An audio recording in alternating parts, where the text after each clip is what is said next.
আসসালামু আলাইকুম বন্ধুরা, নতুন একটা ভিডিও নিয়ে আসছি। সেটা হলো নেহারি। এটা সবাই খেয়েছেন, জানেন। নেহারিটা খাওয়ার জন্য, সুস্বাদুর জন্য একটু কষানো লাগে, যাতে নেহারিটা খুব মজা সুস্বাদু হয়। আর নেহারিটা বাগার দেওয়ার জন্য পেস্টটা কিছুটা কালার আসে। আর এখান দিয়ে মনে করেন নেহারিটা কিছুটা হয়ে গেছে, তো বাগার দিব। পুরো ভিডিওটা দেখতে থাকেন এবং ভিডিওটা এনজয় করেন এবং ভিডিওটা সাথে থাকেন, দেখতে থাকেন।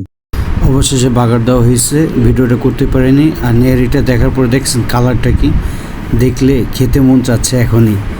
কিন্তু বাড়িতে বড় আপু বাড়তেছে, তো দোকান থেকে রুটি আনা হয়েছে, বড় আপু বাড়তেছে, তো আমরা একটু পরে ইনশাল্লাহ খাবো। দেখেন হাড্ডিটা দেখেন, মানে দেখলে জিভে জল চলে আসে। পুরো ভিডিওটা দেখেন, বেশ পাশে থাকেন আর সাবস্ক্রাইব করতে ভুলবেন না। ও সরি, আরেকটা কথা না বললেই নয়, এটার সাথে কাঁচামরিচ, ধনেপাতা আর লেবু তো চিপড়ে নিলাম। তো শুরু করলাম খাওয়া। বিসমিল্লাহ। খুবই মজা।